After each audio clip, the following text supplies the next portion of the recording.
Good morning, Diamond. Good morning. Good morning. Good morning. Good morning, Diamond. Good morning. Good morning, Diamond. Adom na tabiri channel asi 91.2 MHz da sandok chariba Manipur ki ihan hanba adugumlaba community radio service ke Good morning, Diamond gi program ne program asigi khuthangda nungti gi phongni ba paw se khana nainaba amadi miyam gi pungning da phawbirapa pungning gi wakhalon bu aikoi mayam khana naina duna tanaminabagi adugumlaba akhanaba program hauzik lexere adom gi damakta Diamond radio na sandok chari Good morning, Diamond. Good morning. Good morning. Good morning, Diamond. Good morning, Diamond gi thorom tabiriba singbo amuka hana pusparani laisram nataram noksari. Nungti gi phongliba pause singdagi lauthokjaba maru oiba pausing pijari.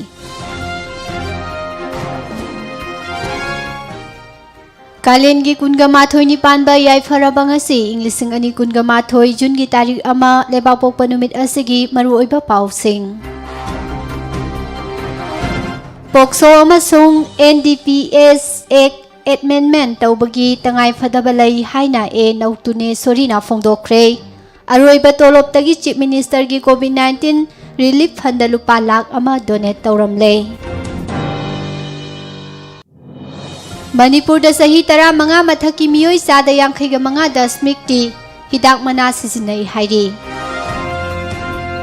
Laichat marakta aranba pau sandokpi ganu haina Chief Minister na phongdokre Manipur da COVID-19 gi test tawbagi sang hengat halai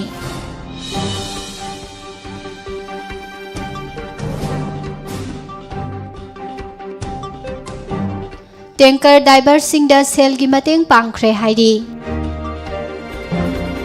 Kanarjit Kanguzam Delhi dagi fagat khre ngasi Imphal da purok lagani Positive case amasung sibagi masing hantarakle miyoi chani pan humfuga mapan positive oiki miyoi tara mari laikhidre ngasi dagi Imphal West district da COVID-19 gi mass testing hauragani haire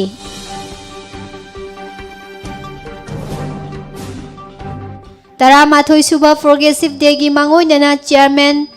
Palibagi Pauzelda Kaubru amasung Kangla Kanglaipaki nausumni haina pripak pro gi maikaidagi phongdorakle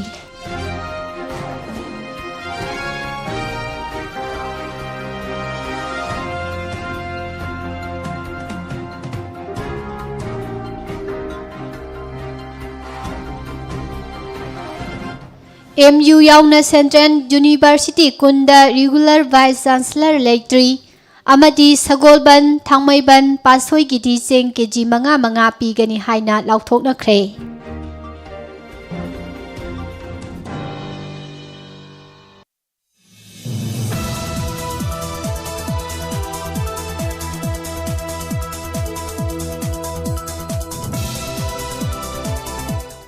Mapungoiba pau pijari Kumja Englising ama chamapan Maubudraga tarukta matam adugi Guwahati High Court ki Imphal Bench ta Manipur gi ihan hanba nupi government advocate oirakraba matung Manipur Judicial Service ta changlaktuna tongan ba Judicial Service ki rank and file da Chief Judicial Magistrate Civil Judge Senior Division yauna District Legal Services Authority DLSA singi secretary gi thabaksu puraklaba Matung District and Session Judge Thaubal Oirakhibi Aribam Nautune Sorina Ngarang Judicial Service Tagi Pothabagi Mahaki Kota Pangthokiba Kaina Thauram Amada Mahaki Aroiba Tolop Tagi Chief Minister gi COVID-19 Relief Funda Lupa Lakh Amagi Senpham Donate Tauramle June gi tarik ama Englising ama chamapan humfuga mathoi da pokhibi Thaubal District ki Session Judge asina Megi tarik kun Englising ama chamapan maubudraga nipandagi Manipur Judicial Service ta changlakhibadagi chahi kunga humdoirom service tawraklaba matung ngarang thabaktagi potharam daigi mangoinana अखनना वारी सानाखिबा अमदा हौजिक मणिपुरदा चटनारिबा एक्सिंगी मनुंगदा protection of children from sexual offence POCSO 2012 अमदी narcotic drugs and psychotropic substances act अनिसिगी प्रोविजन सिंगदा मणिपुरगी ओइबा कंटेस्टा येंगलगा एडमेंटमेंट तौहनिंगबा सरुक खरा याउरी मणिपुरगी ओइनदी खुनाई सिगी चनरकलिबा मचत्ता इंखलकलिबा पाखंग लैसाबिसिंग मसा मसा यानादुना नुक्सिनबदगी युम्बानबगी लंबिदा खोंगदाननबगीदमक सेन चोंबगी थवोंग चथरकपदा नुपा मसासिंग अदुगी मनुंगदा मसागी चही 19 दगी सुदबा यौरकलगदी चेलुरबा मतुंगदा नुबी मसा अदुगी इमुंगी माइकेदगी नुपा मसा अदुबु मरम अमदगी पामलक्तबा थोक्लबदी फजख्रबा पोक्सो एक असिबु चुमदबा मवोंगदा सिजिनरकपगी थवोंगसिंग थेंगनै मद्रास हाई कोर्ट की माइकेदगी युम्बान मिनगनी हायरकपा नुपी मसा अमसुंग नुपा मसा सिंगी मनुंगदगी नुपा मसा अदुना चही 19 सुद्रबसु मखोई अनि यानबगी वाफम लाक्लगदी अखनना कोमथोकपगी थवोंगसिंग लैख्रे मरम अदुना मणिपुरगी ओइबा कंटेस्टसु पोक्सो एक की प्रोविजन सिंगी मनुंगदा तंगाई फदबा खरा एडमेंटमेंट तौहनिंगी हाइखी अमरोमदा NDNPS एक की तोंगान पेनल प्रोविजन सिंगी मखादा फारबा मियोइसिंग कोर्ट की चैराक्तगी हेक हेक नानथोखिबदा मियामनसु वायल संगबु लाना उबा दौना तवी अदुबु केस अदुगी इन्वेस्टिगेशन चथरिबा एजेंसी सिंगी माइकेदगी मैंडेटरी ओइबा थबक थौरम सिंगदा अहोबा लैरकपदगिनी हाइबसी खंगबिदबदौना तवी मरम अदुना NDNPS एक की मखादा बुक तौबा मियोइसिंग मपांगल कलबा एक असिदगी नानथो हनखिदनबा मरी लेनबा इन्फोर्सिंग एजेंसी सिंगना तौगदबा थबक तौरक्त्रबदी मखोइगी मथक्तसु चैराक पीगनी हाइबगी प्रोविजन अमा एडमेंटमेंट तौदुना हपचनबीरगदी एक असिगी मसक हेना थोहलकनी खली हाइनसु फोंदोकलमखी लोइनना महाकी सर्विस की अरोइबा था मे इंग्लिशिंग अनि कुनगा माथोइगी तोलोब असिदी हौजिक स्टेट असिना कोविड-19 सेकेंड वेव की अकनबा जैथेंग मायोगनरिबा मियामगिदमक सिजिननबा महाकी अपुनबा तोलोब की सेनफमदगी लुपा लाख अमा चीफ मिनिस्टर की कोविड-19 रिलीफ फंड डोनेट तौरगनी सेनफम असी ngarang पांगथोखिबा महाकी फेयरवेल प्रोग्राम दा लाउथोक्तुना चीफ मिनिस्टर की सेक्रेटरी दा चेक ओइना खुसिनरगनी हाइदुना पुथोक्तुना येंगहलमखी महाकी अरोइबा तोलोब की सेनफम दगी रिलीफ फंड लुपा लाख अमा डोनेट तौख्रबा मतुंगदा लेमहौरिबा सेनफम पुमनमक्सु स्टेट असिगी वखल मपुंग फाद्रिबा चरा हेनबगी अवाबा चैथेंग मायोगनरिबा तोला तारबा मियोइसिंगदा मतेंग ओइना पीगनी अदुगा मियामदा कानारबा ई पाउ कया संदोक्तुना मिट नाकोंग ओहलिबा डायमंड रेडियो खोंजोमदा लुपा लिसिंग तरा अमसुंग मणिपुरगी इंटरनेशनल साइक्लिस्ट रोहन फिल्म दसु लुपा लिसिंग तरागी सेनफम पीगनी हाइखी महांगना फोंदोरकपगी मतुंग इन डिस्ट्रिक्ट लीगल सर्विसेस अथॉरिटी थौबालना थौबाल डिस्ट्रिक्ट बार एसोसिएशन गा खुसमनदुना ngarang mahaki कोर्ट कम्प्लेक्स दा पांगथोखिबा महाका काइनबगी थौरमदा हाइबा सेनफम सिंग असि मरी लेनबा मियोइ सिंगदा मथंग मथंग खुसिनकी नुमित असिगी मांगोइननसु महाकी माइकेदगी हाई कोर्ट ऑफ मणिपुर दसु लुपा लिसिंग तरा मांगजौनना डोनेशन तौख्रे हाइरी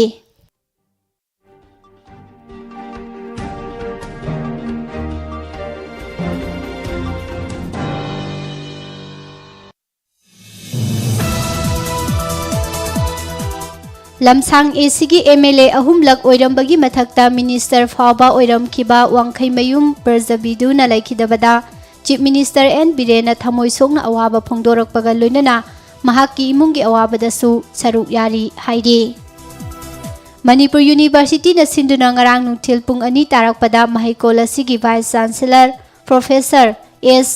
सनातोम्बिना सरुक याखिबसिंगबु वासक लौहंदुना वर्ल्ड नो टोबेको डे की थौरम पांगथोख्रे थौरम असी MU की फिट इंडिया कैंपेन कमिटी अमसुंग फिट इंडिया क्लब न सिनबनी हाइरे चीफ मिनिस्टर की कोविड-19 रिलीफ फंड ngarang सु मणिपुर एसोसिएशन ऑफ कनाडा ना लुपा लाख अहुम all Manipur ICPS employees welfare association ना लुपा 1992 अमसुंग CAFNPD की मिनिस्टर TH सरिता बर्तना ऑक्सीजन कंसल्टेटर तरा डोनेट तौख्रे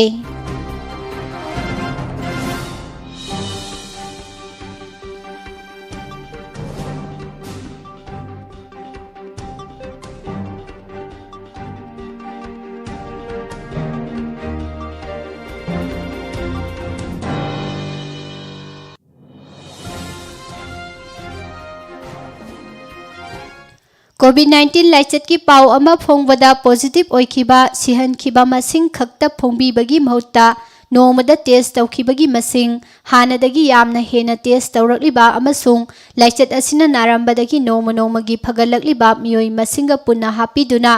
चांगदमनरबदी मियामना पाखतपा मिपाइबा पोहनबदगी हंथहनबा ngamgani हाइना चीफ मिनिस्टर एन बिरेना फोंदोखरे थौबाल डिस्ट्रिक्ट हॉस्पिटल दा नौना सेमगतपा 100 LMPTSA ऑक्सीजन प्लान अमा ngarang chief minister na sangga khibaga loinana district hospital da nauna hangdokliba patient leinadriba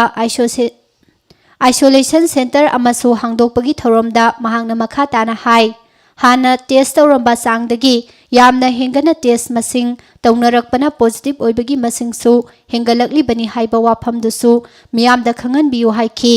anauba oxygen plant amasung isolation center hangdokpagi thorom asiga mari leinana यारिबा मखै मियामदा पाखतपा मिपाइबा पोहनगुमसी मी सिरिबा सिसु कोविड-19 मरम ओइरगा सिबदी मसिंग यामदे मसागी हानगी अनाबा लैबदा कोविड-19 जंगसिनबगा comorbid ओइदुना सिबना अयामबनी हाइखी कोविड-19 की मतंगदा Thoubal अमसुंग Kakching district की हौजिक ओइरकलिबा फिवम असिगी मतंगदा महांगना प्रिसाइड तौदुना थौबाल डीसी ऑफिस कॉम्प्लेक्स दा रिव्यू मीटिंग अमसु पांगथोखी ऑक्सीजन प्लान संगारबा मतुंगदा पांगथोखिबा डिस्ट्रिक्ट अनिगी रिव्यू मीटिंग असिदा आइसोलेशन तौदुना लैरिबसिंगा वीडियो कॉन्फ्रेंसिंग की खुथांगदा वारी सानखी अमदी डिस्ट्रिक्ट अनिगी डीसी सिंगना कोविड-19 की मतंगदा ओइरकलिबा फिबम सिंग अमसुंग डिस्ट्रिक्ट एडमिनिस्ट्रेशन सिंग अमसुंग हेल्थ डिपार्टमेंट ना लौखतलिबा सेक्शन थौरांगी मतंगदसु तोंगान तोंगानबा वाफम सिंग फोंदोखी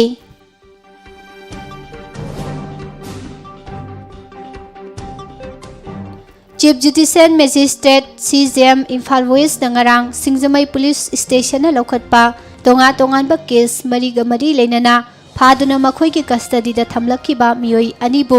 जुडिशियल कस्टडी रिमांड प्लेयर तौरदुना कोर्ट असिदा पुथोरखिबदा अयाबा पीरदुना जेल दा थाजिनख्रे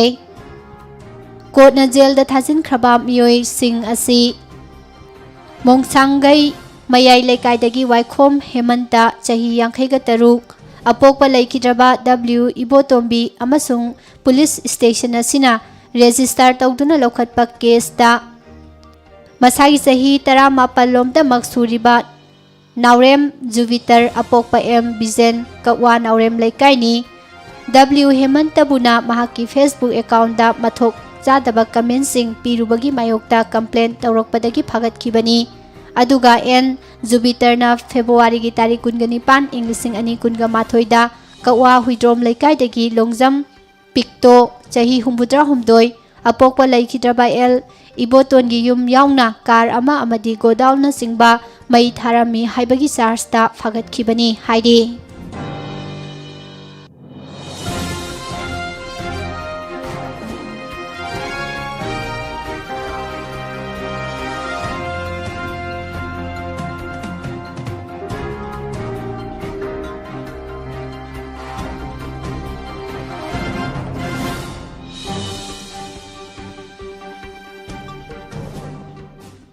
इम्फाल वेस्ट डिस्ट्रिक्ट की deputy commissioner TH Kiran Kumar ना थादोरक पचेरोल अमदा ngasiदगी हौरदुना मथंग थागी तारीख 15 फावबदा इम्फाल वेस्ट डिस्ट्रिक्ट दा कोविड-19 संदोरकपा थिंगननबगी लौखलकपा थौरांगी मनुंग चना लेना असिगी मास टेस्टिंग की थबक हौरगनी हाइख्रे चेरोल असिगी मतुंग इना मास टेस्टिंग पांगथोकदबा डिस्ट्रिक्ट असिगी मफम सिंगदी हियांग थांगिना कुमारी high school Mutum Phibou upper primary school Manipur university गिना माहिकोल असिदा लंगथबान खौपुमगिना मफम असिगी कम्युनिटी हॉल कोंथौजम मखा लेकाई गिना इबुदौ पाखंगबा कम्युनिटी हॉल थांगटेक गिना थांगटेक यांगोई निंगथौ कम्युनिटी हॉल मोइदांगपोक गिना मोइदांगपोक अवांग कम्युनिटी हॉल पासोई पार्ट 2 गिना अवांग लेकाई कम्युनिटी हॉल पासोई पार्ट 3 गिना पासोई पार्ट 3 कम्युनिटी हॉल कंगलातोंबी गिना Hindi secondary school Hairangoithong गिना Hairangoithong community hall Thangmeiband गिना खोमद्राम सेलुंगबा community hall TG higher secondary school गिना स्कूल असिगी कैंपस ता एयरपोर्ट किना एयरपोर्ट असिमक्तदा पांगथोकलगा अतोपा खंगलबा वैक्सीनेशन तौगदबा मफमसिंगना डिस्ट्रिक्ट असिगी चीफ मेडिकल ऑफिसर गा तानारबा मतुंगदा लेपथोकनी हाइरी अदुगा कर्फ्यूगी अथिंगबा थुगारकपसिंगी मोबाइल टेस्टिंग की थबकना डिस्ट्रिक्ट असिगी एसपी गा तानारगा लेपकनी हाइरी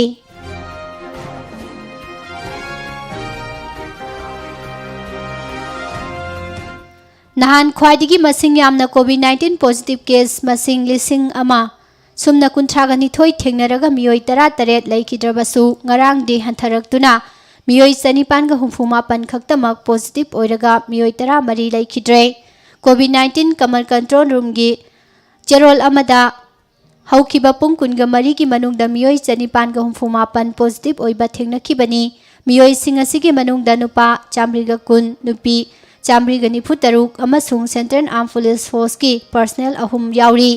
मियोई सिंग असि पॉजिटिव ओइबा थेंगनखिबा टेस्टिंग सेंटर सिंग ना रिम्स दा कुंथ्रा जेमनिन्स दा चनीगा कुंथ्रा निपान डिस्ट्रिक्ट हॉस्पिटल सिंग दा चनीगा हुमफु मरी अमसुंग प्राइवेट टेस्टिंग सेंटर सिंग दना केस मसिंग सहुंगा कुंथ्रा 8 थेंगनखिबनी हाइरी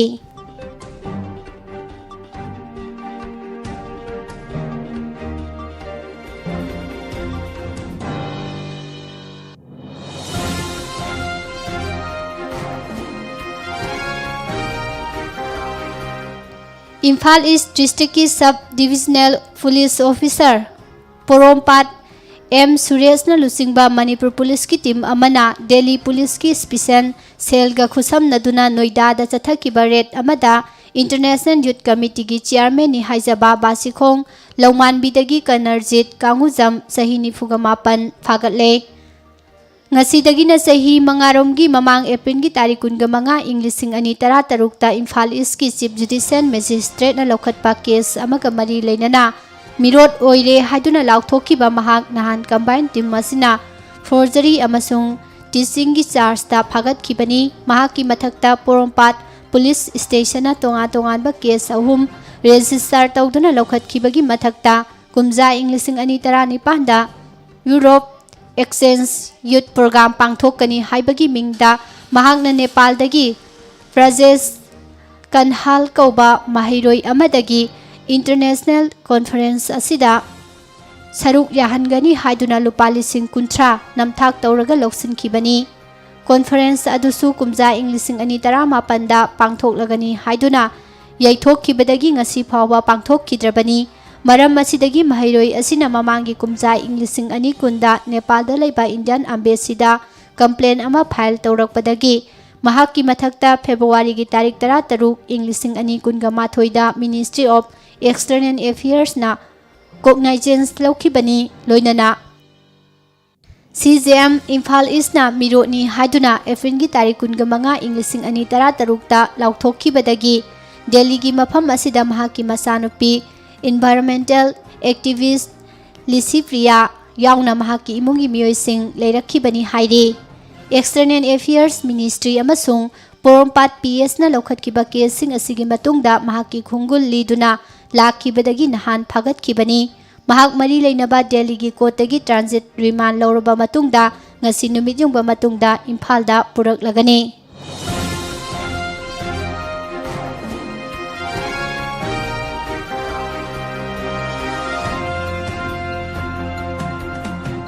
जून की तारीख अमा इंग 2019 फ्रीपाक प्रो की 13 सुबा प्रोग्रेसिव डे थौरमना लाकपदा people's revolutionary party of Kangleipak PREPAK progressive की चेयरमैन एल पालीबा एम की माइकेदगी पार्टी असिगी मिहुत सिंदुना याओलोय अमदी कंगलैचा पुमनमकी मफमदा कोक नोंजदुना इकाई खुमनजरी हाइबगा लोइनना प्रोग्रेसिव डे असिगी मांगोइनना महाकी पाउजेल पिरकले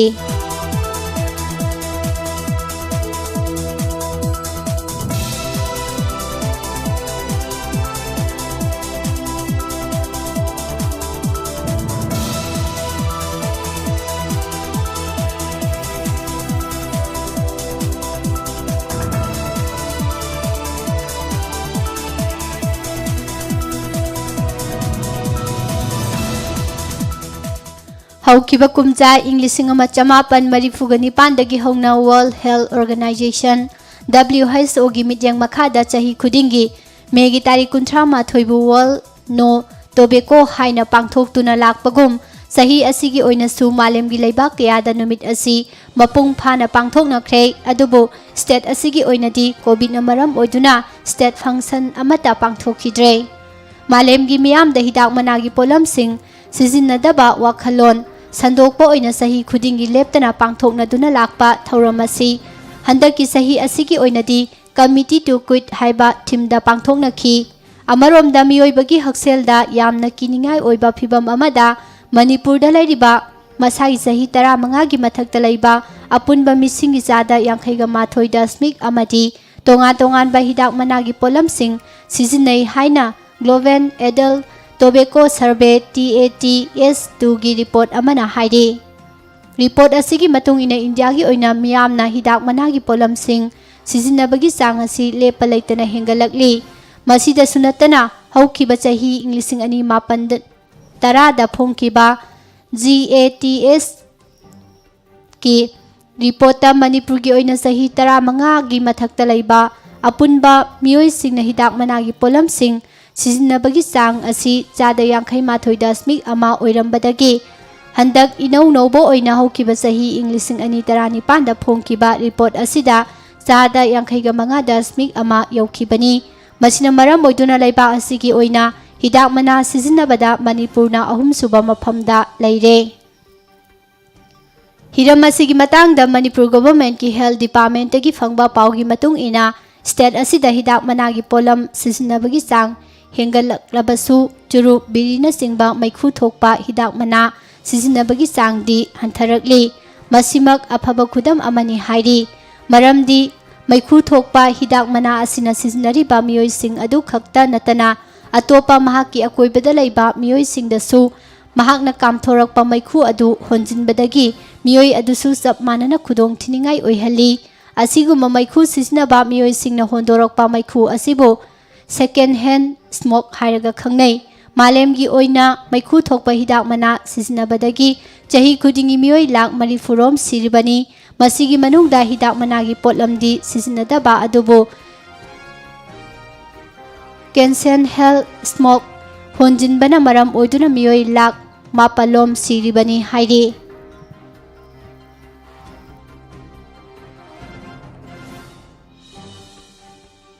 पावसी मखाताना पिचरी मणिपुर की ओइना हिदाक मनागी pollen सिजिनबासी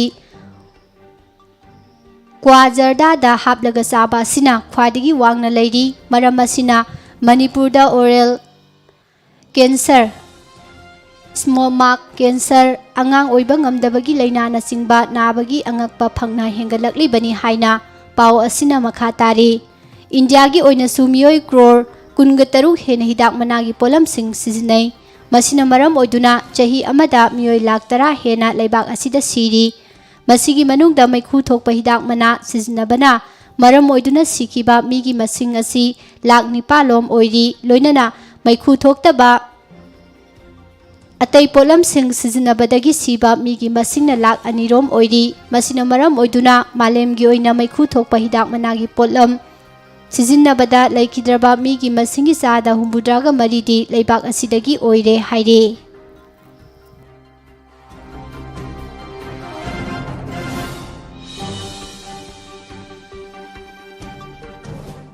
All Manipur IOCL Retail Outlet Dealer Association Imphal-na IOCL gi POL Diversing-da COVID-19 gi anisuba web asigi mateng pangbo oina All Manipur Petroleum Products Transporter Association gi account ta online gi khuthang da lupa lising humfu transfer tawkhre COVID-19 gi ahanba web matam da su senior depot manager malom na hairakpagi matung ina dealer transporter kharana IOCL gi POL Diversing mu mateng pangbo oina lupa lising manga khaina duna Manipur Petroleum Product Transporter Association gi account da hapki Manipur Petroleum Products Transporter Association gi asigumba khongthang asi thagat ningai ni asigumba laibak ki oina khudong thiba mayok naraba matam asida All Manipur IOCL Retail Outlet Association asu Diversing bu pungning thogat po oina mateng panggadabani haire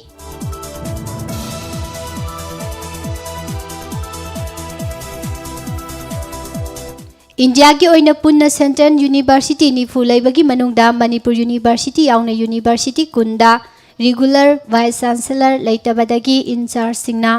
फम पुदुना university की थबक थौरम कयादा अपनबा ओइहल्ले agency की पाउना हाई यूनिवर्सिटी सिंग असिदा रेगुलर वीसी लेत्रिबासी प्राइम मिनिस्टर ऑफिस ना थबक तौबदा थेंगथबदगिनी हाइना एजुकेशन मिनिस्ट्री की ऑफिशियल अनीना मराल सिरकली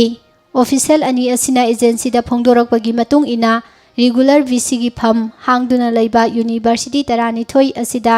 वाइस चांसलर सिंह हापनबा इंटरव्यू चथखरे लोइनना इंटरव्यू दा माई पाकलबा सिंगी मिंग प्राइम मिनिस्टर ऑफिस दा था असिगी तारीख 3 की ममांगदा पिसिनखरे लोइनना लेमहौरिबा यूनिवर्सिटी निपान असिगिसु सेलेक्शन कन्न चथरी अदुम ओइनमक इंटरव्यू दा माई पाकलबा सिंग अदुगी लिस्ट अदु प्राइम मिनिस्टर ऑफिस दा अदुमक फाजिंदुना लेखिबना मरम ओइदुना हाइरिबा यूनिवर्सिटी सिंग असिदा रेगुलर वीसी की फम अदुमक हांगदुना लेरखिबनी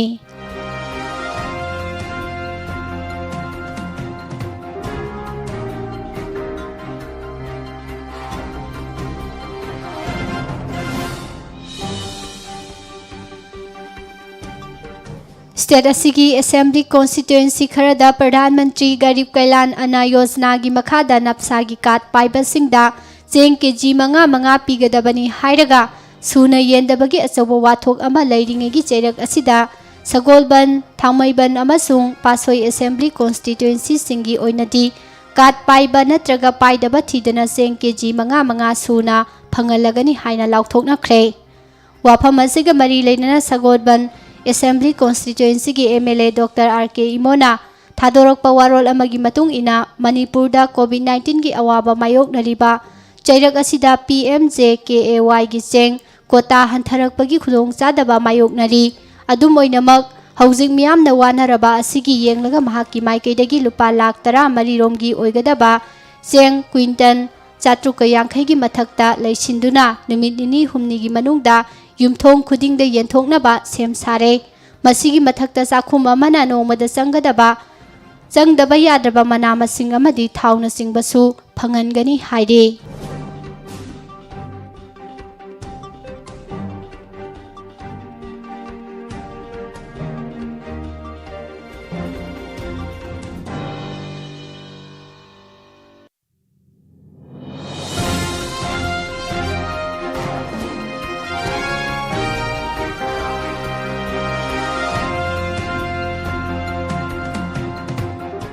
बिष्णुपुर असेंबली कॉन्स्टिट्यूएंसी की ओइना कोविड-19 के लांथेंगनरी बासिदा सिसिननबा एम्बुलेंस गाड़ी अमसुंगरांग बिष्णुपुर ब्लॉक कांग्रेस कमिटी की प्रेसिडेंट CH इबोतोंबी सिंगना निंगथौखोंग हायर सेकेंडरी स्कूल दा हांगलिबा कम्युनिटी होम आइसोलेशन सेंटर यंगसिलिबा लोकेल MLA की PRO सु ओरिबा के तोंबा सिंगदा सिनखरे मणिपुर प्रदेश कांग्रेस कमिटी की प्रेसिडेंट अमदी लोकेल MLA गोविंदास कोंथौजम की निंगथौखोंगदा लैबा युमदा कोविड-19 की SOP ngakna pangthokpa thauram amada anauba ambulance gari asi ngarang sinakibani masi tharaga ambulance gari ani sukhre thauram asida govidas konthaujam na haiki BJP na lusingba manipur government na paikhaliba covid laichat thengnari balalong asi fail oire haibadu handak phangba covid region na mayek sengna takle maram maduna chief minister mikap thokpiro popularity तानबगी महत्ता मियाम की पुंसी कनबरोमदा संगसिंदुना लाइचित असिना पीरिबा सैथेंगदगी ngakthoknaba होनामिनरसी Covid न मरम ओइरगा mama Mopa लाइखिद्रबा आंगांग सिंगिदमक chief minister न मतेंग पांगनी हाइना लाउथोरकपसी ताबदा यामना नुंगाई अदुबो Bishnupur AC की ओइनदी थौरांग असि अनौब नते कॉन्स्टिट्यूएंसी असिगी मनुंगदा लैबा ममा मपा लाइखिद्रबा आंगांग कया कुमजा इंग 1950 मौबुद्रागा हुमदोइदगी ट्रस्ट अमना असंग खुदिंगमक पुथोक्तुना फ्री एजुकेशन पीरी माना पांबा ट्रेनिंग थाबगी थबक लेप्तना पाइखतुना लागली हौजिक थेंगनरिबा लाइचत असिगा मरी लैनना गवर्नमेंट अथुबा मतमदा चपचाबा पॉलिसी अमा सेमदुना थबक पाइखलहौदबा तारबदी सीबा अमा सुंगनाबगी चांग हेंगलकपा सोइरोय मरम मदुना चीफ मिनिस्टर मिकप थौपिरो पांगबा याबा मतेंगसु पांगनी हाइनसु महांगना मखा ताना फोंदोखरे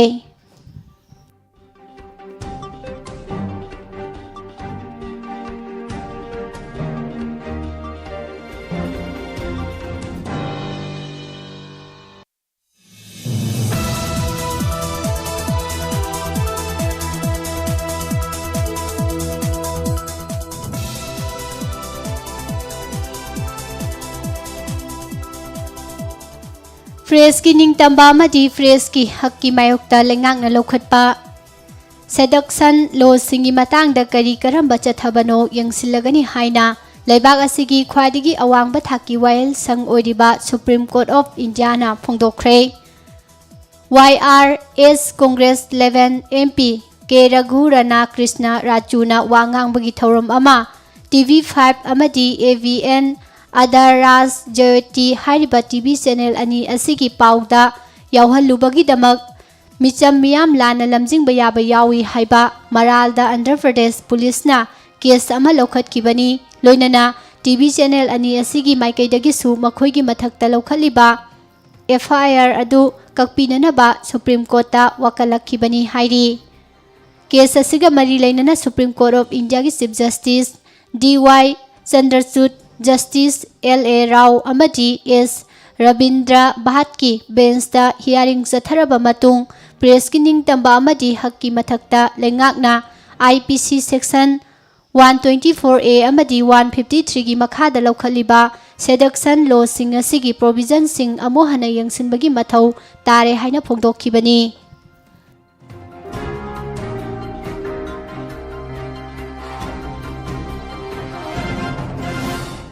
COVID-19 सोहलबा लेकाई सिंगदा पाक्सना कोविड टेस्ट तौगदबनी हाइना लेंगाकना लाउथोखिबगी मतुंग इना हियांगलम कॉन्स्टिट्यूएंसी की MLA डॉक्टर वाई राधेश्याम की मित्यंग मखादा कॉन्स्टिट्यूएंसी असिगी लांगमैदोंग ममांग लेकाइदा पाक्सना कोविड टेस्ट तौख्रे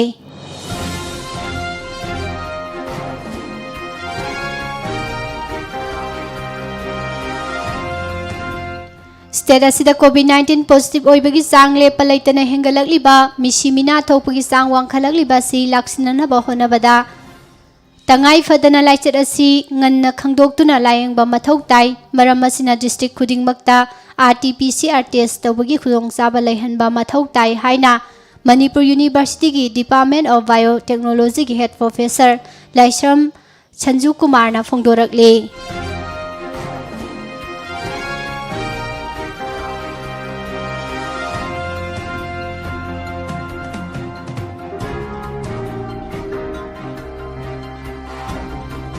कोविड पॉजिटिव ओइबा मियोय सिंगा नकनरंबा सिंग फील्ड हकथेंगना चतुना थिदोकपा अमदी पाक्तकनना टेस्ट तौरबा मतमदा मणिपुरदा COVID-19 माइ पांगना थेंगनबा ngamgani हाइना खुंद्राकपम AC की MLA TH रोकेश्वर हाइख्रे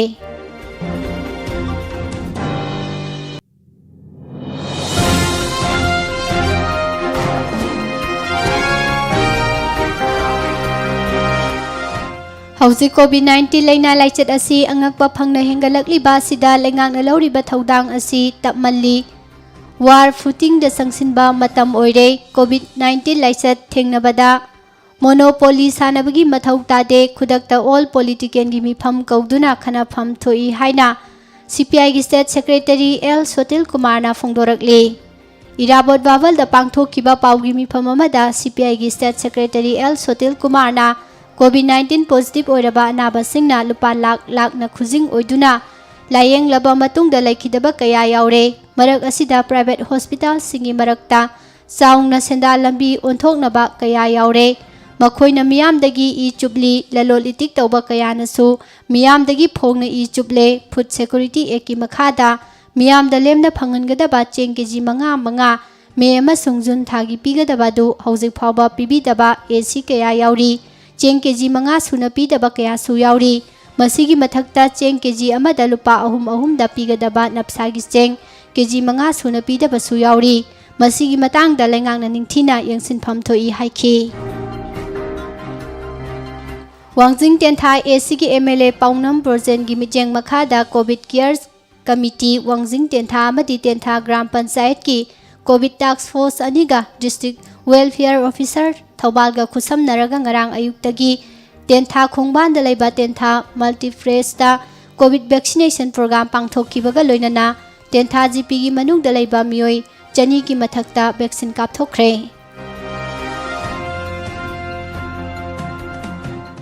लाइबक थिबा थौदोक अमदगी सोक्तुना लेंबा ngamdaduna famungda yataduna लेरिबा मोइरांगथेम सूरज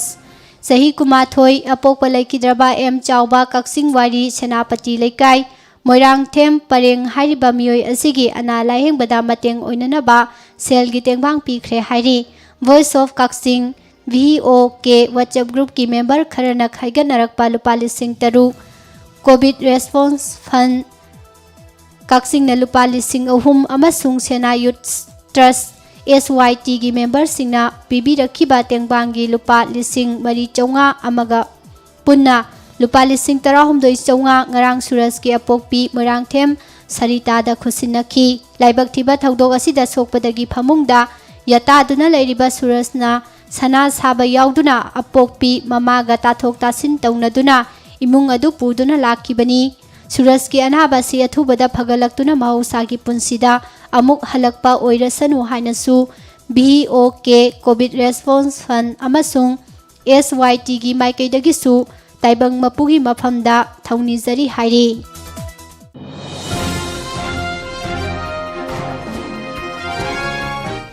ꯔꯥꯖ꯭य ꯁꯚꯥꯒꯤ MP ꯅꯤꯡꯊꯧ ꯂꯩꯁꯦꯝꯕ ꯁꯅꯥꯖꯥꯎꯕꯅ ꯍꯧꯗꯣꯛꯄꯤꯔꯒ ꯀꯣꯡꯕ ꯌꯨꯠ ꯑꯣꯔꯒꯅꯥꯏꯖꯦꯁꯟ KYO ꯀꯣꯡꯕ ꯕꯖꯥꯔꯒꯤ ꯊꯧꯃꯤꯁꯤꯡꯅ ꯀꯣꯟꯇꯦꯟꯃꯦꯟ ꯖꯣꯟꯒꯤ ꯃꯐꯝꯁꯤꯡꯗ COVID-19 ꯂꯩꯅꯥ ꯂꯥꯏꯆꯠꯇꯒꯤ ꯉꯥꯛꯊꯣꯛꯅꯅꯕ ꯍꯤꯗꯥꯛ ꯀꯥꯞꯊꯣꯛꯈ꯭ꯔꯦ ꯍꯥꯏꯅ KYOꯒꯤ General Secretary NG ꯕꯤꯔꯖꯤꯠꯅ ꯊꯥꯗꯣꯔꯛꯄ ꯆꯦꯔꯣꯜ ꯑꯃꯗ ꯐꯣꯡꯗꯣꯔꯛꯂꯤ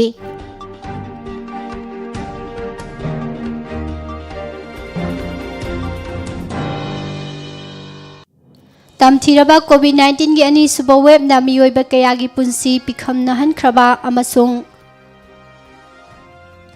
ꯌꯨꯝꯗꯒꯤ ꯆꯠꯊꯣꯛꯄ ꯌꯥꯗꯕꯅ ꯃꯔꯝ ꯑꯣꯏꯔꯒ ꯁꯨꯐꯝ ꯅꯣꯝꯐꯝ ꯂꯩꯇꯕꯒꯤ ꯑꯋꯥꯕ ꯃꯥꯌꯣꯛꯅꯔꯤꯕ ꯄꯥꯁꯣꯏ ACꯒꯤ ꯃꯅꯨꯡꯗ ꯂꯩꯔꯤꯕ ꯏꯃꯨꯡ ꯑꯃꯠꯇ ꯆꯥꯛꯈꯨꯝ ꯃꯩ ꯃꯨꯠꯍꯜꯂꯣꯏ ꯍꯥꯏꯅ MLA AK ꯃꯤꯔꯥꯕꯥꯏꯅ ꯐꯣꯡꯗꯣꯛꯈ꯭ꯔꯦ ꯁꯦꯠ ꯑꯁꯤꯗ COVID-19 ꯂꯩꯅꯥ ꯂꯥꯏꯆꯠꯅ ꯍꯧꯖꯤꯛ ꯑꯣꯏꯔꯛꯂꯤꯕ ꯐꯤꯚꯝ ꯑꯁꯤꯒꯤ ꯃꯇꯥꯡꯗ ꯃꯤꯌꯥꯝꯗ ꯄꯤꯕ ꯄꯥꯎꯖꯦꯜ ꯑꯃꯗ MLA AK ꯃꯤꯔꯥꯕꯥꯏꯅ COVID-19 ꯂꯩꯅꯥ ꯂꯥꯏꯆꯠꯅ ꯄꯤꯔꯛꯂꯤꯕ ꯆꯩꯊꯦꯡ ꯑꯁꯤꯅ ꯃꯤꯌꯥꯝꯒꯤ ꯈꯝ ꯊꯦꯡꯅ ꯋꯥꯅꯔꯕ ꯃꯇꯝ ꯑꯁꯤꯗ India ꯒꯣꯚꯔꯟꯃꯦꯟꯠꯅ ꯄ꯭ꯔꯥꯏꯝ ꯃꯤꯅꯤꯁꯇꯔ ꯒꯔꯤꯕ ꯀꯩꯂꯥꯟ ꯑꯟꯅ ꯌꯣꯖꯅꯥ PMGKAYꯒꯤ ꯃꯈꯥꯗ ꯅꯞꯁꯥꯒꯤ ꯀꯥꯔꯗ ꯍꯣꯜꯗꯔꯁꯤꯡꯗ ꯃꯦ ꯑꯃꯁꯨꯡ ꯖꯨꯟ ꯊꯥꯒꯤ ꯑꯣꯏꯅ ꯃꯤꯑꯣꯏ ꯑꯃꯗ ꯆꯦꯡ KG 5 ꯂꯦꯝꯅ ꯄꯤꯅꯅꯕ ꯈꯪꯍꯜꯂꯛꯂꯤ ꯃꯗꯨꯒꯤꯗꯃꯛ ꯄꯥꯁꯣꯏ ACꯒꯤ ꯑꯣꯏꯅ ꯃꯦ ꯊꯥꯒꯤ ꯄꯤꯔꯛꯂꯤꯕ ꯆꯦꯡꯒꯤ ꯑꯦꯂꯣꯀꯦꯁꯟ ꯑꯁꯤ ꯑꯄꯨꯟꯕ ꯍꯥꯎꯁꯍꯣꯜ ꯕꯦꯅꯤꯐꯤꯁꯔꯤ 10,100,903ꯒꯤ ꯀ꯭ꯋꯤꯟꯇꯟ 19,912 ꯈꯛꯇꯅꯤ ꯑꯗꯨꯃꯛꯄꯨ ꯄꯥꯁꯣꯏ ACꯗ ꯂꯩꯔꯤꯕ ꯍꯥꯎꯁꯍꯣꯜ ꯕꯦꯅꯤꯐꯤꯁꯔꯤ ꯃꯁꯤꯡ ꯑꯁꯤꯅ 19,018ꯒꯤ ꯃꯊꯛꯇꯅꯤ AC ꯑꯁꯤꯒꯤꯗꯃꯛ ꯍꯥꯟꯅ ꯄꯤꯔꯝꯕ ꯆꯦꯡꯒꯤ ꯑꯦꯂꯣꯀꯦꯁꯟ ꯑꯁꯤ ꯀ꯭ꯋꯤꯟꯇꯟ 2,212 ꯑꯣꯏꯔꯝꯕꯗꯒꯤ ꯍꯟꯊꯔꯛꯄꯅ ꯃꯔꯝ ꯑꯣꯏꯔꯒ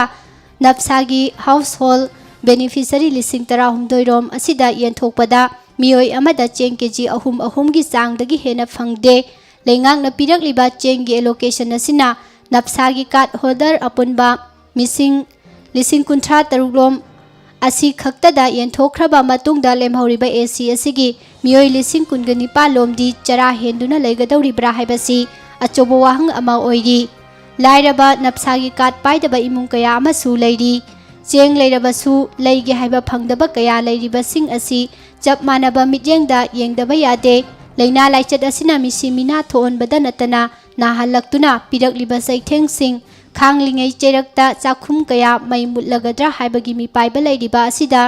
ꯃꯤꯌꯥꯝꯒꯤ ꯃꯤꯍꯨꯠ ꯑꯃ ꯑꯣꯏꯅ ꯇꯨꯃꯤꯟꯅ ꯌꯦꯡꯗꯨꯅ ꯂꯩꯕ ꯉꯝꯂꯣꯏ ꯃꯔꯝ ꯑꯗꯨꯅ ꯃꯍꯥꯛꯀꯤ ꯃꯥꯏꯀꯩꯗꯒꯤ ꯑꯔꯩꯕ ꯄꯨꯊꯣꯛꯇꯨꯅ ꯃꯊꯧ ꯇꯥꯕ ꯆꯦꯡ ꯀ꯭ꯋꯤꯟꯇꯟ 900 ꯍꯥꯞꯆꯤꯟꯗꯨꯅ AC ꯑꯁꯤꯗ ꯂꯩꯔꯤꯕ ꯆꯍꯤ 6ꯀꯤ ꯃꯊꯛꯇ ꯂꯩꯕ ꯃꯤꯄꯨꯝ ꯈꯨꯗꯤꯡꯃꯛꯇ ꯃꯤꯑꯣꯏ ꯑꯃꯗ ꯆꯦꯡ KG 5 ꯉꯁꯤꯗꯒꯤ ꯄꯤꯕ ꯍꯧꯔꯒꯅꯤ ꯍꯥꯏꯈꯤ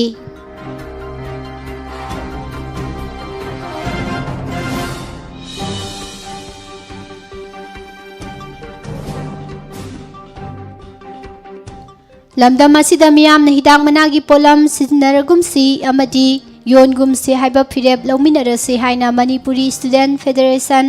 MSFꯅ ꯐꯣꯡꯗꯣꯛꯈ꯭ꯔꯦ MSFꯀꯤ drugs affairs secretary Oinam Premdas ꯈꯨꯃꯟꯅ ꯊꯥꯗꯣꯔꯛꯄ ꯆꯦꯔꯣꯜ ꯑꯃꯗ ꯃꯥꯂꯦꯝꯗ ꯍꯤꯗꯥꯛ ꯃꯅꯥꯒꯤ ꯄꯣꯠꯂꯝ ꯄꯨꯊꯣꯛꯄꯗ ꯏꯟꯗꯤꯌꯥꯅ 3ꯁꯨꯕ ꯂꯩꯕꯥꯛ ꯑꯣꯏꯔꯦ ꯑꯗꯨꯒ ꯍꯤꯗꯥꯛ ꯃꯅꯥꯒꯤ ꯄꯣꯠꯂꯝ ꯁꯤꯖꯤꯟꯅꯕꯒꯤ ꯆꯥꯡꯅ 13.15%ꯅꯤ ꯀꯣꯚꯤꯗ ꯂꯩꯅꯥ ꯂꯥꯏꯆꯠ ꯑꯁꯤꯒ ꯆꯨꯔꯨꯠ ꯊꯛꯄꯒ ꯌꯥꯝꯅ ꯄꯛꯅꯗꯦ ꯑꯗꯨꯅ ꯁꯤꯖꯤꯟꯅꯕ ꯇꯣꯛꯂꯁꯤ ꯍꯥꯏꯅ MSF ꯍꯤꯗꯥꯛ ꯃꯅꯥꯒꯤ ꯄꯣꯠꯂꯝ ꯁꯤꯖꯤꯟꯅꯔꯤꯕ ꯃꯤꯑꯣꯏꯁꯤꯡꯗ ꯍꯥꯏꯖꯔꯤ ꯂꯝꯗꯝ ꯑꯁꯤꯗ ꯀ꯭ꯋꯥ ꯖꯔꯗꯥ ꯇꯂꯕ ꯑꯃ ꯆꯥꯗ꯭ꯔꯕꯗꯤ ꯅꯠꯇ꯭ꯔꯒ ꯆꯨꯔꯨꯠ ꯃꯆꯩ ꯑꯃ ꯍꯧꯗ꯭ꯔꯕꯗꯤ ꯆꯥꯛ ꯆꯥꯗ꯭ꯔꯕꯁꯨ ꯌꯥꯔꯦ ꯍꯥꯏꯅ ꯈꯟꯅꯕ ꯐꯥꯎꯕ ꯌꯥꯎꯔꯤꯕꯅꯤ ꯃꯇꯧ ꯑꯁꯤ ꯃꯁꯥ ꯃꯎ ꯐꯕ ꯃꯅꯤꯄꯨꯔ ꯈꯨꯟꯅꯥꯏ ꯑꯃꯒꯤ ꯃꯪꯒꯤ ꯋꯥꯡꯃꯗ ꯑꯣꯏꯒꯅꯤ ꯀꯣꯚꯤꯗ ꯂꯩꯅꯥ ꯂꯥꯏꯆꯠ ꯑꯁꯤ ꯃꯤꯑꯣꯏꯕꯒꯤ ꯊꯕꯣꯝꯕꯤꯗ ꯃꯍꯤꯛ ꯑꯁꯤꯅ ꯆꯪꯗꯨꯅ ꯅꯥꯈ꯭ꯔꯕꯗꯤ ꯁꯣꯔ ꯍꯣꯟꯕꯗ ꯍꯦꯟꯅ ꯑꯋꯥꯕ ꯑꯣꯏꯍꯜꯂꯤ ꯃꯁꯤꯒꯤ ꯃꯊꯛꯇ ꯃꯩꯈꯨ ꯁꯤꯖꯤꯟꯅꯕꯁꯤꯡꯁꯨ ꯊꯕꯣꯝꯕꯤꯗ ꯅꯥꯍꯜꯂꯤ ꯍꯥꯏꯕꯁꯤ ꯈꯪꯅꯔꯕ ꯋꯥꯐꯝꯅꯤ ꯑꯗꯨꯅ ꯍꯤꯗꯥꯛ ꯃꯅꯥꯒꯤ ꯄꯣꯠꯂꯝꯁꯤꯡ ꯁꯤꯖꯤꯟꯅꯕ ꯇꯣꯛꯄꯤꯔꯣ ꯑꯩꯈꯣꯏ ꯈꯨꯗꯤꯡꯃꯛ ꯆꯨꯝꯊꯣꯛꯃꯤꯟꯅꯁꯤ ꯍꯤꯗꯥꯛ ꯃꯅꯥꯒꯤ ꯄꯣꯠꯂꯝꯁꯤꯡ ꯍꯥꯏꯕꯗꯤ ꯀ꯭ꯋꯥ ꯖꯔꯗꯥ ꯇꯂꯞ ꯆꯨꯔꯨꯠ ꯈꯩꯅꯤ ꯄꯥꯟ ꯃꯁꯂꯥ ꯍꯨꯀꯥꯅꯆꯤꯡꯕꯁꯤꯡ ꯑꯁꯤ ꯁꯤꯖꯤꯟꯅꯒꯨꯝꯁꯤ ꯌꯣꯟꯒꯨꯝꯁꯤ ꯍꯥꯏꯅ ꯑꯩꯈꯣꯏ ꯐꯤꯔꯦꯞ ꯂꯧꯃꯤꯟꯅꯔꯁꯤ ꯃꯁꯤꯡ ꯌꯥꯝꯖꯗ꯭ꯔꯕ ꯏꯔꯝꯗꯝ ꯑꯁꯤꯒꯤ ꯅꯍꯥꯔꯣꯜꯁꯤꯡ ꯃꯥꯡꯍꯟꯅꯅꯕ ꯀꯟꯅ ꯍꯣꯠꯅꯔꯛꯂꯤꯕ ꯑꯁꯤꯗ ꯑꯩꯈꯣꯏ ꯏꯁꯥꯅ ꯀꯟꯖꯍꯧꯕ ꯅꯠꯇꯅ ꯑꯇꯩ ꯎꯄꯥꯏ ꯂꯩꯇꯦ ꯐꯠꯇꯦ ꯈꯪꯂꯕ ꯃꯌꯥꯏ ꯀꯥꯕ ꯄꯣꯠꯂꯝꯁꯤꯡ ꯑꯁꯤꯗ ꯑꯩꯈꯣꯏ ꯃꯤꯑꯣꯏꯕꯅ ꯍꯥꯟꯅ ꯁꯤꯖꯤꯟꯅꯒꯨꯝꯁꯤ ꯃꯁꯤꯇꯅ ꯈꯨꯟꯅꯥꯏ ꯑꯁꯤꯒꯤ ꯃꯤꯌꯥꯝ ꯀꯟꯒꯗꯧꯔꯤꯕꯅꯤ ꯍꯥꯏꯅꯁꯨ ꯃꯈꯥ ꯇꯥꯅ ꯐꯣꯡꯗꯣꯛꯈꯤ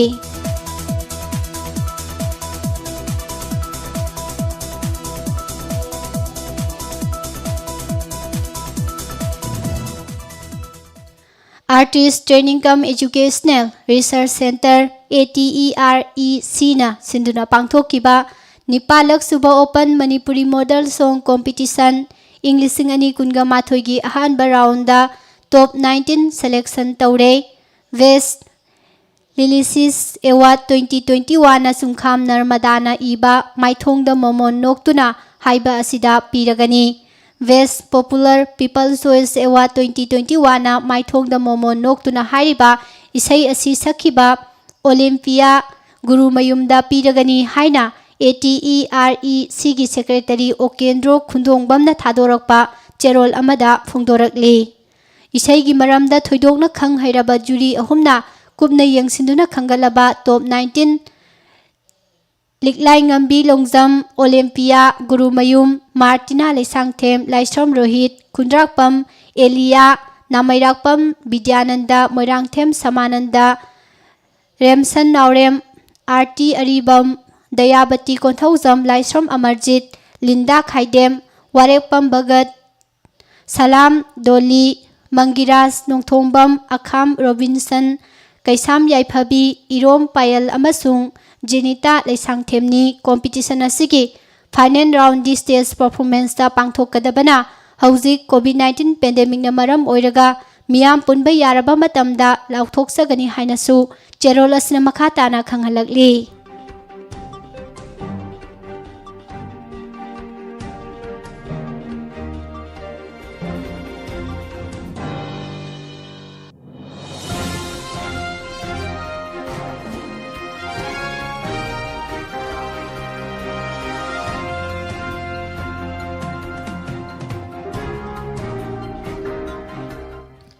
Mapani oiba pau pisare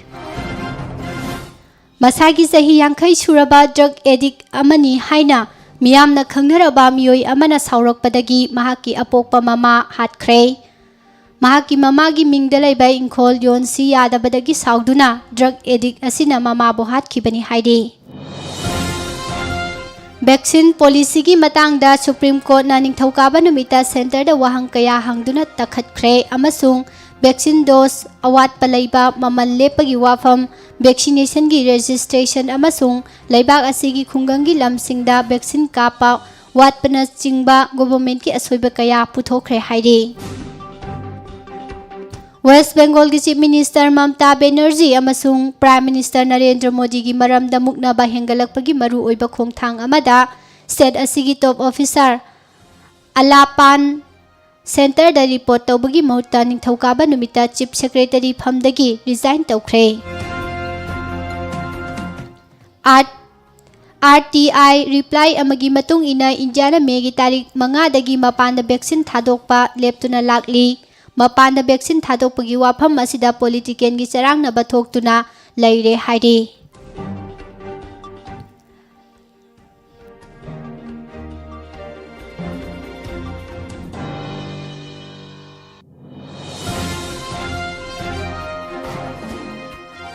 Kochi district ki Nedum Baseri ga naknaba Pubhat tu serida lockdown gi kanglon sing thugai duna ꯂꯥꯏꯁꯣꯟ ꯊꯧꯔꯝ ꯄꯥꯡꯊꯣꯛꯂꯝꯕꯒꯤꯗꯃꯛ ꯄꯨꯂꯤꯁꯅ ꯐ꯭ꯔꯤꯖ ꯑꯃ ꯐꯥꯒꯠꯈ꯭ꯔꯦ꯫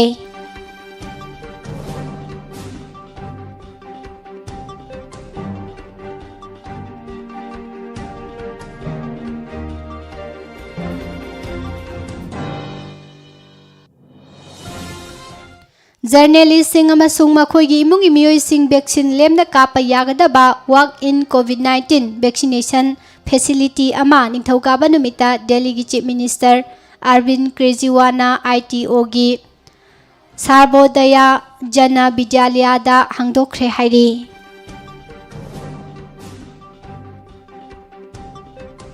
ꯇꯥꯃꯤꯜ ꯅꯥꯗꯨꯒꯤ ꯄꯦꯗꯤꯌꯥꯇ꯭ꯔꯤꯛ ꯋꯥꯔꯗꯁꯤꯡ ꯀꯣꯚꯤꯗ-19ꯒꯤ ꯑꯍꯨꯝꯁꯨꯕ ꯋꯦꯕꯀꯤꯗꯃꯛ ꯁꯦꯝ ꯁꯥꯈ꯭ꯔꯦ꯫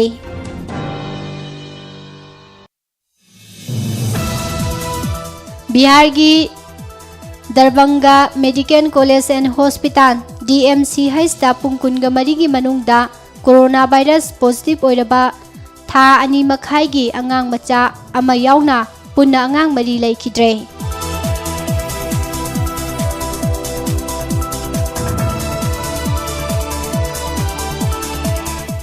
ꯑꯁꯥꯝꯒꯤ ꯇꯣꯉꯥꯟ-ꯇꯣꯉꯥꯟꯕ ꯃꯐꯝ ꯀꯌꯥꯗ ꯆꯥꯡ ꯅꯥꯏꯅ ꯃꯩ ꯂꯥꯛꯇꯕꯒꯤ ꯃꯇꯥꯡꯗ ꯃꯤꯌꯥꯝꯅ ꯄꯦꯟꯗꯕ ꯐꯣꯡꯗꯣꯛꯅꯔꯛꯄꯒ ꯂꯣꯏꯅꯅ ꯃꯈꯜ ꯀꯌꯥꯒꯤ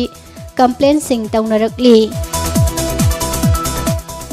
ꯅꯧꯅ ꯔꯤꯀ꯭ꯔꯨꯏꯠ ꯇꯧꯕ ꯀꯣꯚꯤꯗ-19ꯒꯤ ꯗꯣꯛꯇꯔꯁꯤꯡ ꯊꯥ ꯀꯌꯥ ꯇꯣꯂꯣꯞ ꯄꯤꯗꯅ ꯂꯩꯔꯤ ꯍꯥꯏꯕ ꯃꯤꯗꯤꯌꯥ ꯔꯤꯄꯣꯔꯠꯁꯤꯡꯒꯤ ꯃꯇꯥꯡꯗ ꯅꯥꯒꯥꯂꯦꯟꯗ ꯍꯦꯜꯊ ꯗꯤꯄꯥꯔꯠꯃꯦꯟꯠꯅ ꯁꯦꯡꯗꯣꯛꯈ꯭ꯔꯦ꯫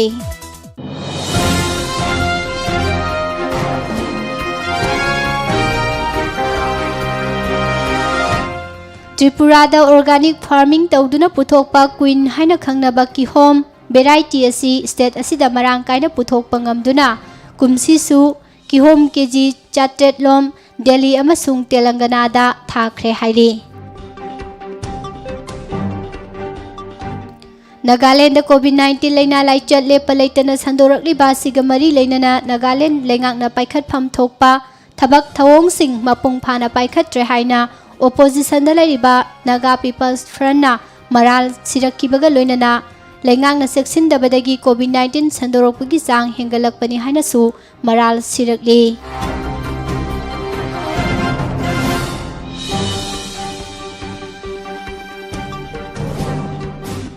ꯁꯦꯟꯇ꯭ꯔꯦꯜ ꯅꯥꯏꯖꯦꯔꯤꯌꯥꯒꯤ ꯅꯥꯏꯖꯔ ꯁ꯭ꯇꯦꯠꯇ ꯂꯩꯕ ꯏꯁꯂꯥꯃꯤꯛ ꯁꯦꯃꯤꯅꯔꯤ ꯑꯃꯗꯒꯤ ꯈꯨꯠꯂꯥꯏ ꯄꯥꯏꯕ ꯃꯤꯑꯣꯏꯁꯤꯡꯅ ꯑꯉꯥꯡ ꯀꯌꯥ ꯀꯤꯗꯅꯦꯞ ꯇꯧꯗꯨꯅ ꯄꯨꯈ꯭ꯔꯦ ꯍꯥꯏꯅ ꯄꯨꯂꯤꯁ ꯑꯃꯗꯤ ꯂꯣꯀꯦꯜ ꯔꯦꯁꯤꯗꯦꯟꯠꯁꯤꯡꯅ ꯐꯣꯡꯗꯣꯔꯛꯈ꯭ꯔꯦ꯫ ꯃ꯭ꯌꯥꯟꯃꯥꯔꯒꯤ ꯔꯥꯈꯤꯟ ꯁ꯭ꯇꯦꯠꯇ ꯃꯤꯂꯤꯇꯔꯤꯅ ꯆꯠꯊꯈꯤꯕ ꯀꯥ ꯍꯦꯟꯕ ꯃꯤꯑꯣꯠ-ꯃꯤꯅꯩ ꯈꯥꯡꯕ ꯉꯝꯗꯕꯗꯒꯤ ꯌꯨꯝꯊꯪꯅꯔꯤꯕ ꯂꯩꯕꯥꯛ ꯕꯪꯒ꯭ꯂꯥꯗꯦꯁꯇ ꯆꯪꯖꯐꯝ ꯂꯧꯗꯨꯅ ꯂꯩꯔꯛꯈꯤꯕ ꯃꯁꯤꯡ ꯌꯥꯝꯂꯕ ꯔꯣꯍꯤꯡꯖꯥ ꯃꯨꯁꯂꯤꯝꯁꯤꯡ ꯉꯔꯥꯡ ꯄꯦꯟꯗꯕ ꯀꯌꯥ ꯐꯣꯡꯗꯣꯛꯇꯨꯅ ꯈꯣꯡꯖꯪ ꯆꯪꯁꯤꯟꯈ꯭ꯔꯦ꯫ ꯊꯥ ꯑꯁꯤꯒꯤ ꯃꯦ 10ꯗ ꯀꯂꯝꯕꯣꯗꯒꯤ ꯀꯤꯂꯣꯃꯤꯇꯔ 24 ꯔꯣꯝ ꯆꯠꯂꯒ ꯂꯩꯕ ꯁꯃꯨꯗ꯭ꯔꯒꯤ ꯁꯔꯨꯛ ꯑꯃꯗ ꯀꯦꯃꯤꯀꯦꯜ ꯑꯃꯗꯤ ꯀꯣꯁꯃꯦꯇꯤꯛꯁꯤꯡ ꯄꯨꯔꯛꯄ ꯖꯍꯥꯖ ꯑꯃ ꯃꯩ ꯆꯥꯛꯈꯤꯕ ꯑꯁꯤꯒ ꯃꯔꯤ ꯂꯩꯅꯅ ꯁ꯭ꯔꯤꯂꯪꯀꯥꯒꯤ ꯀ꯭ꯔꯤꯃꯤꯅꯦꯜ ꯏꯟꯚꯦꯁꯇꯤꯒꯦꯇꯔꯁꯤꯡꯅ ꯖꯍꯥꯖ ꯑꯁꯤꯒꯤ ꯀ꯭ꯔꯨ ꯃꯦꯝꯕꯔꯁꯤꯡꯗ ꯋꯥꯍꯪ ꯄꯥꯍꯪ ꯇꯧꯕꯒꯤ ꯊꯕꯛ ꯆꯠꯊꯕ ꯍꯧꯈ꯭ꯔꯦ ꯍꯥꯏꯔꯤ꯫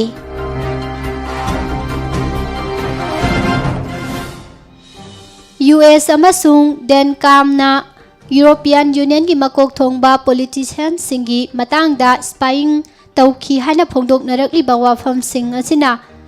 ꯑꯆꯨꯝꯕ ꯑꯣꯏꯔꯝꯂꯕꯗꯤ ꯇꯨꯡꯗ ꯈꯨꯗꯣꯡꯆꯥꯗꯕ ꯀꯌꯥ ꯂꯥꯛꯄ ꯌꯥꯏ ꯍꯥꯏꯅ ꯐ꯭ꯔꯦꯟꯆ ꯒꯣꯚꯔꯟꯃꯦꯟꯠꯅ ꯐꯣꯡꯗꯣꯛꯈ꯭ꯔꯦ꯫ ꯀꯥꯂꯦꯟ ꯊꯥꯒꯤ ꯃꯇꯝꯗ ꯃꯩꯁꯥ ꯈꯥꯡꯕ ꯉꯝꯗꯕꯗꯒꯤ ꯃꯥꯂꯦꯝꯒꯤ ꯇꯣꯉꯥꯟ-ꯇꯣꯉꯥꯟꯕ ꯂꯩꯕꯥꯛꯇ ꯁꯤꯔꯤꯕ ꯃꯤꯑꯣꯏꯁꯤꯡꯒꯤ ꯁꯔꯨꯛ 3 ꯊꯣꯛꯄꯒꯤ ꯃꯅꯨꯡꯗ ꯑꯃꯗꯤ ꯀ꯭ꯂꯥꯏꯃꯦꯠ ꯆꯦꯟꯖꯅ ꯃꯔꯝ ꯑꯣꯏꯔꯒ ꯁꯤꯍꯟꯕꯅꯤ ꯍꯥꯏꯅ ꯔꯤꯁꯔꯆꯔꯁꯤꯡꯅ ꯐꯣꯡꯗꯣꯔꯛꯈꯤꯕꯒ ꯂꯣꯏꯅꯅ ꯃꯤ ꯁꯤꯕꯒꯤ ꯆꯥꯡ ꯆꯍꯤ-ꯆꯍꯤꯒꯤ ꯍꯦꯟꯒꯠꯂꯛꯈꯤꯒꯅꯤ ꯍꯥꯏꯔꯤ꯫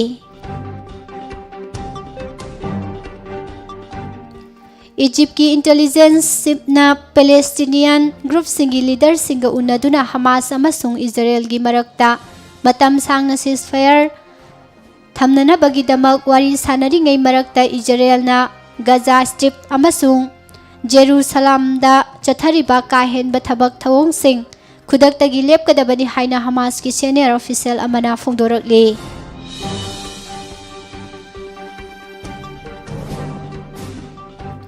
सिंगापुर लैबा स्कूल खरदा माहिरुइसिंग पाक्तकनना कोविड-19 पॉजिटिव ओइरंबा थेंगनख्रबा मतुंग पाइखलकपा सेक्शन थौरांगसिंगी मनुंग चना लैबाक असिदा लैरिबा चाही 12 19 फाउबगी नहासिंगदा कोविड-19 वैक्सीन कापगी थबक ngasiदगी हौरगनी पॉजिटिव ओइरमख्रबा माहिरुइसिंग अदुगा लोइनरबा मियोइसिंग ट्रेसिंग तौबगी थबकसु हौरगनी हाइख्रे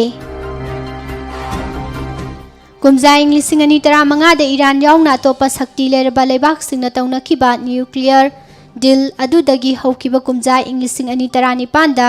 यूएस ना हंदोख्रबा मतुंग ईरान की मथक्ता अथिंगबा कया थमजिलकपदगी न्यूक्लियर डील असि मपुंग फादना लाख्रे हाइरी फ्लोरिडा की पल्मा बीच मनाक्ता लैबा मफम अमदगी पाइखतखिबा अपिकपा बिजनेस जेट प्लेन अमा काइखिबगी थौदोक्ता plane असिदा तोंखिबा passenger 8मक सिरमलगनी हाइना authority सिंगना चिंगनबा फोंदोरकले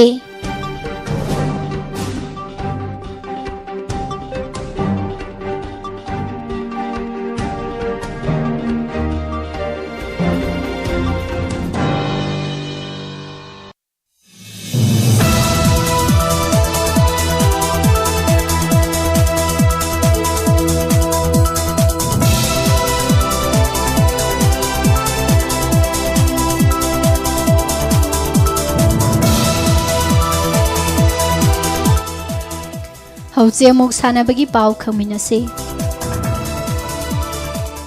new Delhi ने युम्बु ओइरगा पांगथोकनी तौरंबदगी लेबाक असिदा कोविड-19 के अनौबा वेब मायोकनरखिबा मरमना यूनाइटेड अरब इमिरेट्स की सिटी दुबई दा होंदोख्रबा एशियन बॉक्सिंग चैंपियनशिप की ngarang अरोइबा नुमिता नुपागी ओइना लंबा तौनखिबा फाइनल बाउटसिंगदा इंडिया की बॉक्सर अहुमगी मनुंगदा संजित खक्तमक गोल फंख्रे सीबा थापा अमदी अमित पंगल सिल्वर मेडल फंगहौरे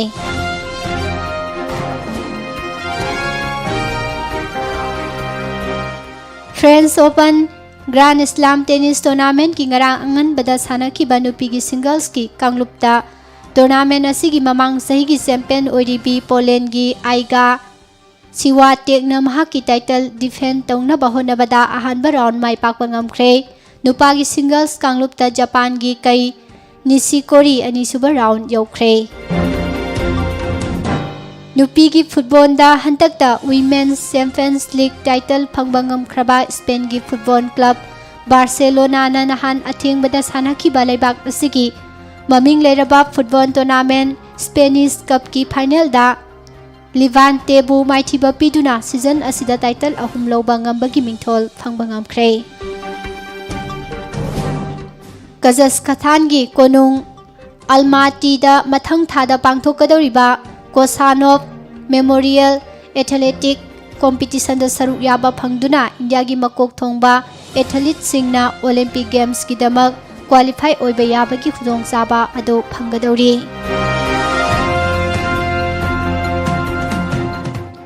कुमजा इंग्लिसिंग अनि कुनगनी थोइ दा कातर न युम्बु ओइरगा लेबाक असिगी कोनुंग दोहा दा पांगथोकदबा FIFA world cup football tournament की तोंगा तोंगानबा क्वालिफाइंग टूर्नामेंट सिंग मालेम दा थेंगनरिबा कोविड-19 ना मरम ओइदुना अथिंगबा कया लेरकपदगी पांगथोकपा यादना लाक्लिबा सिंगी मनुंगदा चाइना की संघाई दा पांगथोकदबा ग्रुप ए की ओइबा कॉम्पिटिशन असि यूनाइटेड अरब इमिरेट्स की सिटी दुबई दा ओइना पांगथोकलगनी हाइना चाइनीज फुटबॉल एसोसिएशन की माइकैदगी फोंदोरकली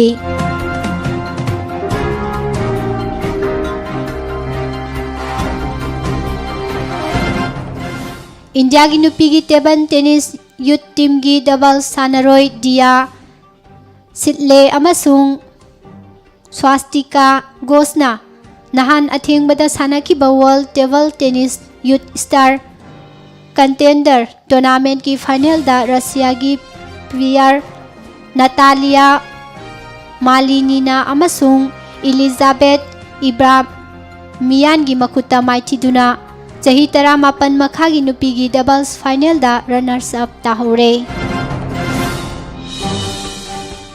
चलिबा सही असि की जुलाई की तारीख 19 दगी हौनना बकन सिलिबा चाही अमा कोविड-19 लाइचना मरम ओइदुना यैथोरकलबा टोक्यो ओलंपिक गेम्स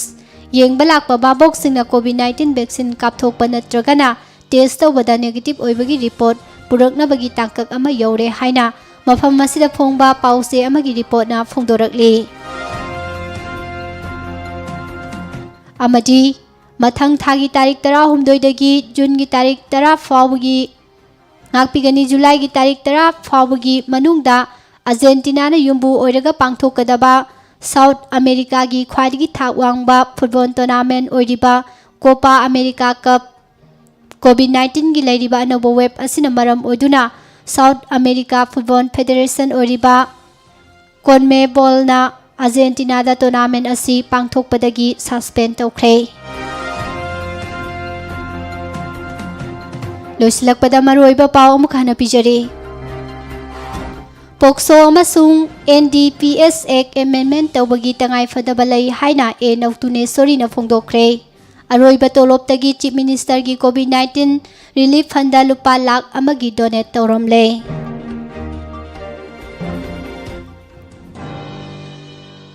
मणिपुर सही 15 मथकी मियोई चादा 59.5 हिदाक मना सिजनई हाइरी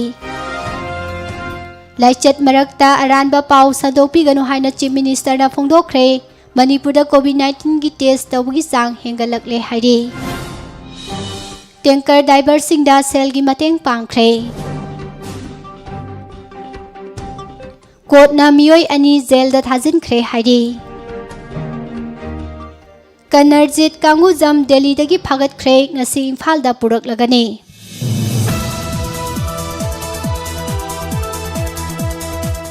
पॉजिटिव केस अमसुंग सिबगी मसिंग हंथरकले मियोई 458 पॉजिटिव ओइख्रे मियोई 13 ना लैखिद्रे ngasi दगी इम्फाल वेस्ट डिस्ट्रिक्ट दा कोविड-19 की मास टेस्टिंग हौरगनी हाइरी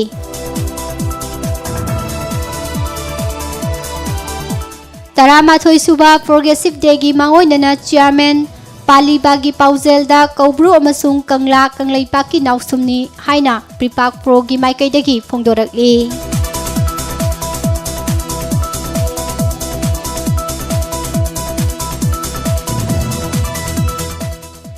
MU यावना सेंट्रल यूनिवर्सिटी कुंदा रेगुलर वाइस चांसलर लैट्री अमदी सगोलबन थांगमैबन पासोई गिदी चेंग केजी मंगा पीगनी हाइना ACSC की MLA सिंगना लाउथोकनख्रे हौजिकी ओइनदी पिजरिबा पाउसिंग असिग लोइनना नुक्ति की फोंगलिबा पाउसे सिंगदगी लाउथोकजबा मरुइबा पाउसिंग मियामदा पिजबा लोइसिनजरे ताबिरिबा सिंगबु अमुका हना पुष्परानी लाइश्रमना खुरुमजरे।